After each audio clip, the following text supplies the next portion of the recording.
은주는 늘 믿었습니다. 남편의 성실함과 정직함이 가정을 지켜줄 거라 생각했죠. 하지만 어느 날 마주한 작은 흔적 하나가 그 믿음을 송두리째 흔들었습니다. 배신감은 조용히 스며들었지만 그 끝이 어디로 향할지는 아무도 알 수 없었습니다. 은주의 선택이 어떤 파장을 불러올지 지금부터 확인해 보시죠.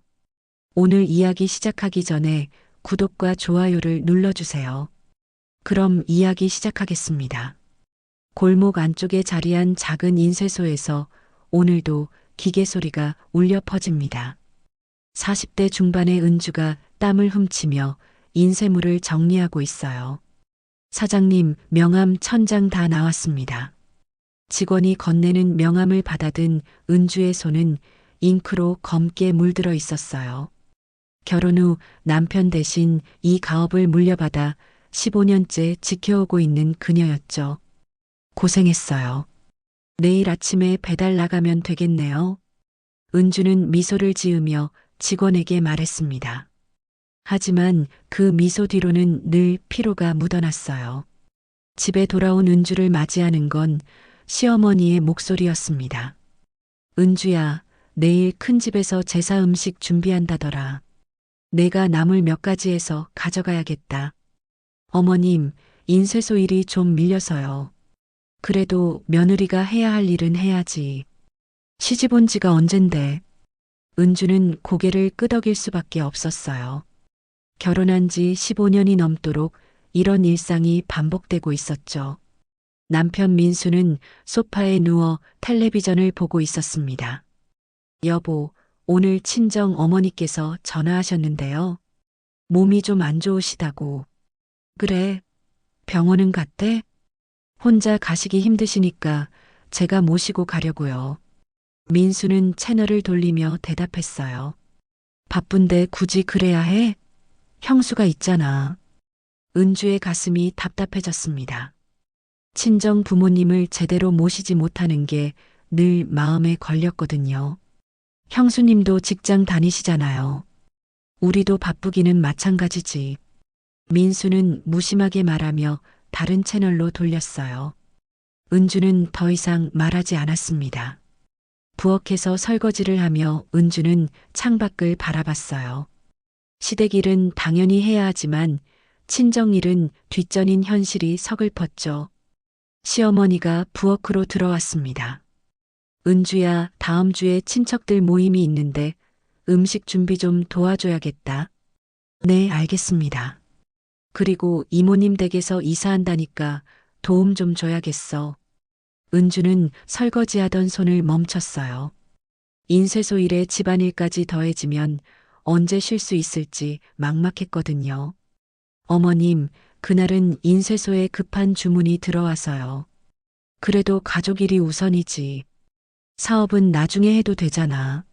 시어머니의 말에 은주는 아무 말도 할 수 없었어요. 결혼 후 지금까지 이런 식으로 살아왔으니까요.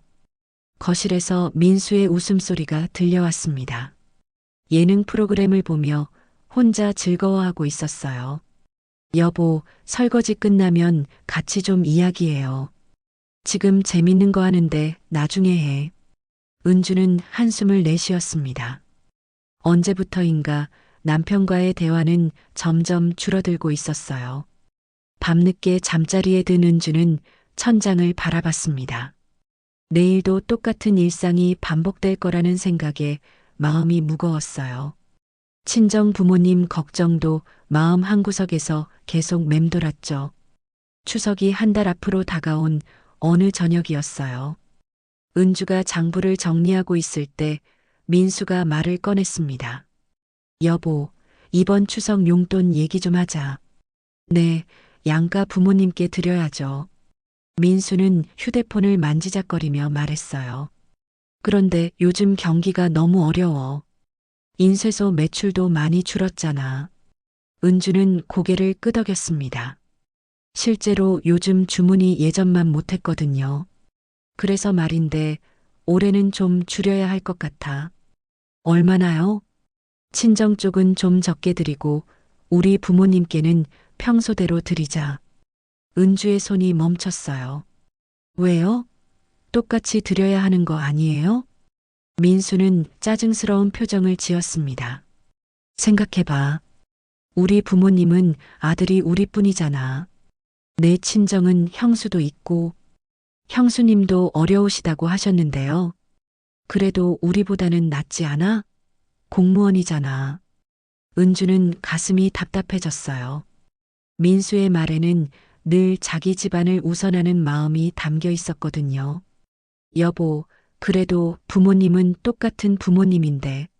뭐가 똑같아? 시집간 딸이랑 아들이랑 똑같나? 민수의 목소리가 날카로워졌어요. 그런 식으로 말씀하시면 안 되죠. 사실을 말하는 거야. 며느리가 시댁을 더 챙기는 게 당연한 거지. 은주는 더 이상 말하고 싶지 않았어요. 어차피 민수를 설득하기는 어려울 테니까요. 알겠어요. 그럼 얼마나 드릴 건데요? 우리 부모님께는 50만 원, 내 부모님께는 20만 원 정도? 은주는 깜짝 놀랐습니다. 너무 차이가 나는 거 아니에요? 지금 우리 형편에는 그게 한계야. 이해해줘. 민수는 일방적으로 말하고는 화장실로 들어가 버렸어요. 은주는 혼자 남아 한숨을 쉬었습니다. 친정 부모님께 드릴 용돈이 절반밖에 안 된다니요. 다음 날 인쇄소에서 일하면서도 은주의 마음은 편하지 않았어요. 사장님, 오늘 표정이 안 좋으시네요. 직원이 걱정스럽게 물었습니다. 아니에요. 괜찮아요. 하지만 은주는 전혀 괜찮지 않았어요. 친정 부모님 생각만 하면 미안한 마음이 들었거든요. 저녁에 집에 돌아오니 시어머니가 기다리고 있었습니다. 은주야, 추석 준비는 어떻게 되고 있니? 준비하고 있어요, 어머님. 올해는 큰 집에서 모이기로 했으니까 음식 많이 준비해야겠다. 시어머니의 말에 은주는 고개만 끄덕였어요. 그리고 용돈도 넉넉히 준비하고. 네. 작년보다 좀 더 드려야겠어. 물가도 많이 올랐으니까. 은주는 민수가 한 말을 떠올렸습니다.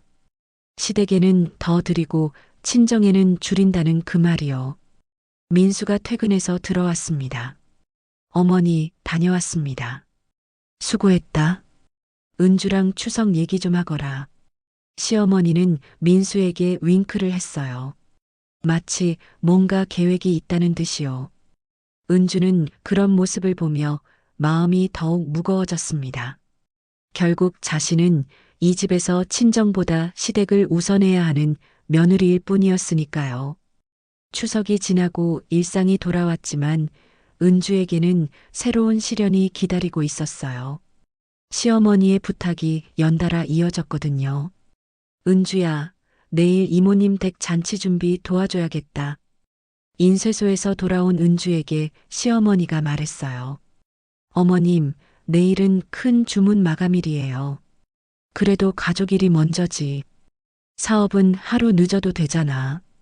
은주는 피곤해 절은 몸을 이끌고 부엌으로 향했습니다. 오늘도 11시가 넘어서야 집에 올 수 있었거든요. 그리고 모레는 큰아버님 제사니까 음식 준비하고. 네. 은주는 대답만 했어요. 거부할 수 있는 분위기가 아니었으니까요. 민수는 소파에 누워 휴대폰 게임을 하고 있었습니다. 여보, 요즘 너무 바쁜 것 같은데. 괜찮아요. 해야 할 일이니까. 그래도 무리하지는 마. 민수의 말은 그뿐이었어요. 구체적인 도움을 주겠다는 말은 없었죠. 다음 날 새벽 5시에 일어난 은주는 제사 음식 준비를 시작했어요. 나물 6가지에 전까지 부쳐야 했거든요. 은주야, 손님들 오시면 차 좀 대접하고. 아침 일찍부터 시어머니의 지시가 이어졌습니다. 네, 알겠어요. 은주는 인쇄소에 늦을 것 같아서 서둘렀어요. 하지만 시어머니는 아랑곳하지 않았죠. 그리고 오늘 저녁에는 친척들 오시니까 저녁 준비도 해야 하고. 어머님, 오늘 인쇄소에 중요한 미팅이 있어서요. 미팅이 뭐 그리 중요해? 가족이 우선이지. 은주는 더 이상 말할 수 없었어요. 결국 직원에게 전화를 걸었습니다. 죄송해요. 오늘 미팅 좀 미뤄주세요. 클라이언트에게 사과 전화까지 돌려야 했어요. 은주의 마음은 무거웠습니다. 저녁 준비까지 마친 은주는 파김치가 되어 있었어요. 하지만 민수는 친구들과 약속이 있다며 나가버렸죠. 다녀오겠습니다. 어디 가는데? 친구들이랑 좀 만나고 올게요. 민수는 서둘러 나갔어요. 은주 혼자 친척들 접대를 해야 했죠. 은주야, 물 좀 갖다 줘. 은주야, 과일 좀 깎아서 내와. 은주야, 차 좀 우려줘. 끊임없이 이어지는 심부름에 은주는 한 번도 제대로 앉지 못했어요. 친척 아주머니 한 분이 은주에게 말했습니다. 은주야, 고생이 많구나. 아니에요. 괜찮아요. 그래도 너무 무리하지는 마라. 하지만 그뿐이었어요. 누구도 은주를 실질적으로 도와주지는 않았죠. 밤늦게 친척들이 돌아가고 나서 은주는 뒷정리를 시작했어요. 설거지에 청소까지 혼자 다 해야 했거든요. 민수가 술 냄새를 풍기며 들어왔습니다. 친척들 다 가셨네? 네, 방금 가셨어요. 고생했어. 민수는 그 말만 하고는 바로 잠자리로 향했어요. 은주는 새벽 2시가 되어서야 모든 일을 마칠 수 있었습니다. 몸은 파김치가 되었지만 잠은 쉽게 오지 않았어요. 내일도 인쇄소에 가야 하고 또 시댁일이 기다리고 있을 테니까요. 은주는 언제까지 이렇게 살아야 하는지 막막했습니다. 시어머니의 칠순 생신이 다가왔어요. 은주는 한 달 전부터 선물을 고민했습니다. 어머님이 좋아하실 만한 걸로 골라야겠어. 은주는 백화점을 돌아다니며 고급 실크 스카프를 샀어요. 가격이 부담스러웠지만 시어머니를 위해서였죠. 생신 당일 온 가족이 모였습니다. 큰집 식구들도 왔고 친척들까지 북적였어요. 어머님 생신 축하드려요. 은주는 정성스럽게 포장한 선물을 시어머니께 드렸습니다. 시어머니는 선물 포장을 뜯더니 스카프를 꺼내봤어요. 이게 뭐야? 스카프예요. 어머님께 잘 어울릴 것 같아서요. 시어머니는 스카프를 대충 만져보더니 코웃음을 쳤습니다. 백화점에서 샀다고? 이런 건 동대문에서도 10,000원이면 사겠네. 은주의 얼굴이 빨갛게 달아올랐어요. 15만 원이나 주고 산 선물이었거든요. 값싼 걸로 대충 때우려고 했구나. 시어머니의 말에 주변에 있던 친척들이 웃음을 터뜨렸어요. 어머님, 그런 말씀 마세요. 은주가 작은 목소리로 말했지만 시어머니는 들은 척도 안 했어요. 그때 민수가 시어머니께 봉투를 건네며 말했습니다. 어머니, 용돈 드려요. 우리 아들이 최고야. 시어머니는 환한 미소를 지으며 봉투를 받았어요. 그리고 슬쩍 열어서 확인해 봤죠. 어머나, 이렇게 많이. 시어머니가 기뻐하는 모습을 보며 은주는 궁금했어요. 도대체 얼마나 들었길래 저렇게 좋아하실까요? 잔치가 끝나고 집에 돌아온 은주는 민수에게 물었습니다. 어머님께 얼마 드린 거예요? 왜? 그냥 궁금해서요. 민수는 대답을 피하려 했어요. 별로 많지 않아. 하지만 은주는 포기하지 않았습니다. 정확히 얼마요? 30만 원. 은주는 깜짝 놀랐어요. 친정 부모님께는 명절에도 20만 원밖에 안 드렸는데요. 왜 그렇게 많이 드린 거예요? 칠순이잖아. 특별한 날이니까. 그럼 우리 어머니 생신 때는 얼마 드렸죠? 민수는 말문이 막혔어요. 그건 좀 다르잖아. 뭐가 달라요? 우리 어머니는 아들이 우리뿐이라고. 은주는 참담했어요. 결국 민수에게 친정 부모님은 남이었던 거죠. 그날 밤 은주는 민수 서랍에서 우연히 봉투를 발견했어요. 시어머니께 드린 봉투와 똑같은 거였죠. 호기심에 열어본 봉투 안에는 10,000원권 5장이 들어 있었어요. 5만 원? 은주는 어리둥절했습니다. 민수는 분명 30만 원이라고 했는데요. 은주는 더 자세히 봉투를 뒤졌어요. 그러자 맨 밑에서 지폐 한 장이 더 나왔죠. 1,000원권 하나였어요. 총 5만 1,000원? 은주는 민수가 거짓말한 걸 깨달았어요. 시어머니께 드린 돈은 30만 원이 아니라 고작 5만 원이었던 거죠. 그것도 모자라서 은주에게는 거짓말까지 했던 겁니다. 은주는 봉투를 원래 자리에 놓고 침대에 누웠어요. 마음이 복잡했습니다. 시어머니는 그 적은 돈에도 그렇게 좋아하셨고 민수는 마치 큰 돈을 들인 것처럼 거짓말했어요. 반면 친정 부모님께는 그보다도 적게 드리면서 당연하다는 듯 행동했죠. 은주는 잠들 수가 없었어요. 이 모든 상황이 너무 억울하고 화가 났거든요. 며칠 후 은주는 인쇄소에서 급한 서류를 처리하려고 집에 들렀어요. 민수는 회사에 간 사이였죠. 어디 뒀더라? 은주는 필요한 도장을 찾으려고 민수 책상 서랍을 열었습니다. 그때 눈에 띈 게 영수증 한 장이었어요. 이게 뭐지? 영수증을 자세히 보니 놀라운 사실이 드러났습니다. 업체명은 골든 나이트 클럽이었고 결제 금액은 45만 원이었어요. 골든 나이트? 은주는 그 이름을 들어본 적이 있었습니다. 남포동에서 유명한 고급 노래주점이었거든요. 더 놀라운 건 결제 날짜였어요. 친정 어머니 생신날이었습니다. 이게 무슨 일이야? 은주는 영수증을 다시 확인했어요. 분명 그날이었습니다. 그날 민수는 회사 야근 때문에 늦는다고 했었거든요. 친정 어머니 생신인데도 바빠서 못 간다고 했죠. 거짓말을 한 거였네. 은주는 손이 떨렸어요. 친정 부모님께는 용돈도 제대로 안 드리면서 유흥비로는 45만 원을 쓴 거였거든요. 영수증을 더 뒤져보니 또 다른 것들이 나왔어요. 프리미엄 가라오케, 럭셔리 클럽 같은 곳들의 영수증이 여러 장 있었습니다. 이렇게 많이? 금액을 다 합치면 한 달에 100만 원이 넘었어요. 은주는 그동안 민수가 경기가 어렵다며 친정 용돈을 줄이자고 했던 말들을 떠올렸습니다. 시댁 행사 준비로 돈이 많이 들어간다는 말도 거짓이었던 거죠. 은주는 영수증을 손에 쥐고 한동안 멍하니 앉아 있었어요. 결혼한 지 15년 동안 자신은 무엇을 했을까요? 인쇄소 일에 집안일까지 도맡아 하면서도 남편을 믿고 따랐는데요. 그 사이 민수는 혼자 유흥을 즐기고 있었던 겁니다.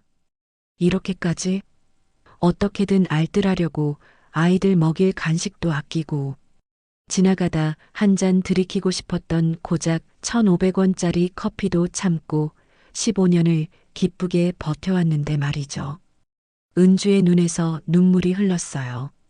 배신감보다는 허탈함이 더 컸습니다. 그동안 자신이 얼마나 바보였는지 깨닫게 되었거든요. 민수가 퇴근해서 들어왔을 때 은주는 평상시처럼 행동했어요.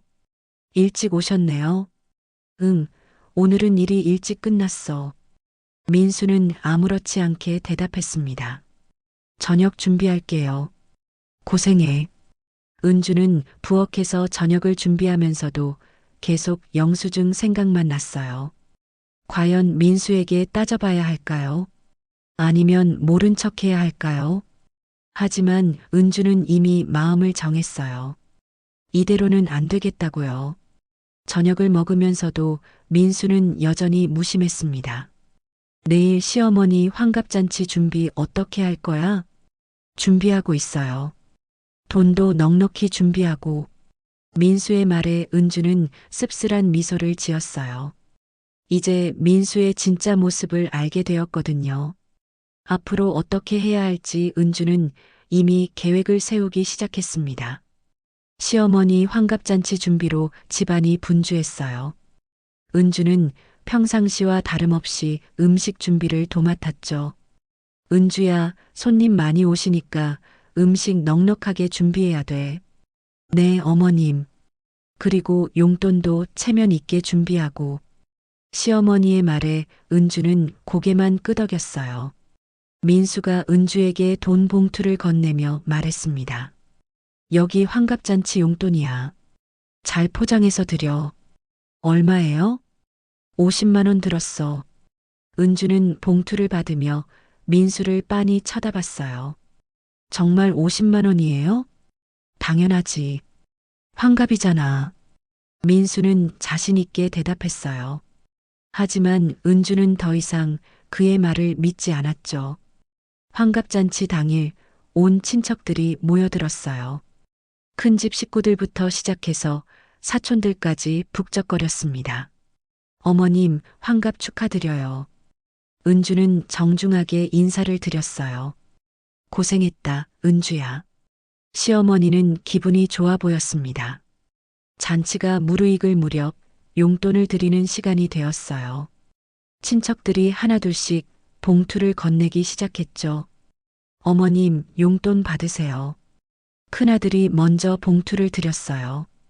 우리 큰아들, 고맙다. 시어머니는 환한 미소를 지었습니다. 이제 민수와 은주 차례였어요. 어머니, 저희도 드릴게요. 민수가 은주에게 눈짓을 했어요. 봉투를 드리라는 신호였죠. 은주는 준비한 봉투를 시어머니께 건넸습니다. 어머님, 건강하세요. 고맙다. 시어머니는 봉투를 받더니 다른 것들과 함께 놓아뒀어요. 잔치가 끝나갈 무렵 시어머니가 받은 용돈을 확인하기 시작했어요. 친척들 앞에서 하나씩 열어보며 금액을 확인하는 게 관례였거든요. 큰아들이 100만 원, 둘째 며느리가 50만 원. 시어머니는 기분 좋게 말하다가 민수와 은주가 드린 봉투를 열었어요. 시어머니의 표정이 급변했습니다. 봉투 안에는 10,000원권 5장만 들어있었거든요. 이게 뭐야? 시어머니의 목소리가 커졌어요. 주변에 있던 친척들도 시선을 돌렸죠. 5만 원밖에 없네. 큰아들의 아내가 놀라며 말했어요. 민수는 당황해서 은주를 쳐다봤습니다. 여보, 뭔가 잘못된 것 같은데? 뭐가 잘못됐어요? 은주는 태연하게 대답했어요. 용돈이 이것밖에 안 들어있어. 맞아요. 5만 원 들어있어요. 은주의 말에 주변이 조용해졌어요. 아니야, 내가 분명히 50만 원 줬는데. 민수가 당황해서 말했어요. 50만 원이 아니라 5만 원 주셨어요. 은주는 차분하게 대답했습니다. 그럴 리가 없어. 내가 직접 확인했는데. 민수의 목소리가 높아졌어요. 시어머니가 화난 목소리로 말했습니다. 환갑잔치에 고작 5만 원? 체면도 모르냐? 어머님, 저희가 드릴 수 있는 건 이게 다예요. 은주는 당당하게 말했어요. 경기가 어려워서 더 드릴 수 없어요. 친척들이 수군거리기 시작했어요. 요즘 인쇄소 사정이 안 좋나 보네. 그래도 환갑잔치인데 너무했다. 민수는 얼굴이 빨갛게 달아올랐어요. 여보, 뭔가 착각한 것 같은데 나중에 얘기하자. 착각한 게 아니에요. 정확히 5만 원 주셨어요. 은주는 끝까지 자신의 말을 굽히지 않았어요. 시어머니가 분노에 차서 말했습니다. 이런 며느리가 어디 있어? 시어머니 환갑잔치에 고작 5만 원? 죄송해요, 어머님. 정말 형편이 어려워서요. 은주는 고개를 숙였지만 마음속으로는 쾌감을 느끼고 있었어요. 민수가 은주의 팔을 잡아 끌며 말했습니다. 잠깐 나와봐. 둘은 잔치 자리를 벗어났어요. 도대체 뭐 하는 거야? 민수가 화를 내며 물었어요. 뭐 하긴요? 용돈 드린 거예요. 50만 원 줬다고 했잖아. 5만 원 주셨어요. 은주는 태연하게 대답했습니다. 미쳤어? 내가 언제? 어머니 생신 때도 5만 원 주셨잖아요. 은주의 말에 민수는 말문이 막혔어요. 그건 다른 얘기고, 뭐가 달라요? 똑같은 부모님인데. 은주는 민수를 똑똑히 쳐다보며 말했어요. 민수는 더 이상 할 말이 없었어요. 자신이 시어머니께 실제로 드린 금액이 5만 원이었다는 걸 은주가 알고 있었거든요. 잔치 자리로 돌아온 민수와 은주를 맞이한 건 차가운 시선들이었어요. 친척들은 여전히 수군거리고 있었고 시어머니는 화가 나서 입술을 꽉 다물고 있었죠. 민수야, 이게 무슨 일이야? 큰아버지가 민수에게 물었어요. 죄송합니다. 제가 실수한 것 같아요. 민수는 어쩔 줄 몰라 했어요. 실수가 아니라 고의 아니야? 시어머니가 날카롭게 말했습니다. 어머님, 그런 게 아니에요. 그럼 뭐야?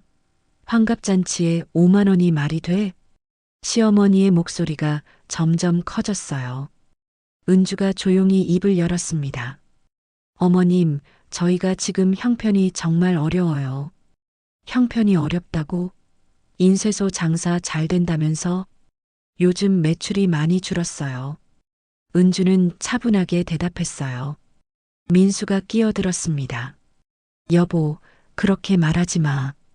우리가 다시 준비해서. 뭘 다시 준비해요? 지금이 저희가 드릴 수 있는 전부예요. 은주는 단호하게 말했어요. 친척 아주머니 한 분이 말했습니다. 그래도 이건 너무하잖아. 환갑인데.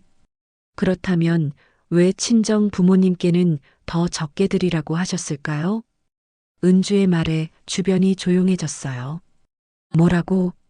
시어머니가 되물었어요.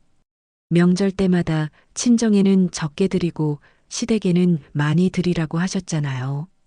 은주는 그동안 참았던 말들을 쏟아냈어요. 민수가 당황해서 말렸습니다. 여보, 지금 그런 얘기할 때가 아니야. 언제 하라고요? 이미 늦었어요.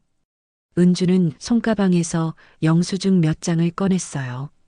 이게 뭐야? 민수의 얼굴이 하얗게 변했어요. 골든 나이트 클럽, 프리미엄 가라오케. 은주가 영수증을 하나씩 읽어나갔어요. 친정 어머니 생신날 45만 원. 주변에 있던 사람들이 웅성거리기 시작했어요. 이게 뭐 하는 짓이야?